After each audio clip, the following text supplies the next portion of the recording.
নতুন বাইক কেনার কতদিন পর ইঞ্জিন অয়েল প্রথমবার ড্রেন দিবেন? অর্থাৎ নতুন বাইক ক্রয় করার পর কত কিলোমিটার চালানোর পর ইঞ্জিন অয়েল ড্রেন দেওয়া উচিত? এটি মূলত ইঞ্জিন অয়েল পরিবর্তন করা উচিত 800 কিলোমিটার থেকে 1000 কিলোমিটার পর। অবশ্যই ইঞ্জিন অয়েল পরিবর্তন করা দরকার, কেননা ইঞ্জিনের ভিতরে যে সকল নতুন পার্টসগুলো আছে সেগুলো ঘর্ষণের ফলে ছোটোখাটো লোহার কণা বের হতে পারে, ময়লা আবর্জনা প্রচুর বের হতে পারে। সেই জন্য 800 থেকে 1000 কিলোর মধ্যে বাইকের ইঞ্জিন অয়েল পরিবর্তন করা উচিত।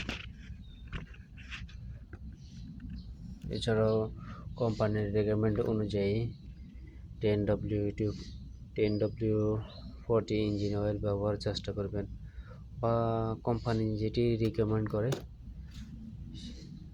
তার উপর ভিত্তি করে ইঞ্জিন অয়েল পরিবর্তন করার চেষ্টা করবেন। অর্থাৎ নতুন ইঞ্জিন একটি মোটর বাইক কেনার পর প্রথমবার 800 থেকে 1000 কিলো রাইড করার পর অবশ্যই ইঞ্জিন অয়েল পরিবর্তন করে নেবেন। ধন্যবাদ ভিডিওটি দেখার জন্য।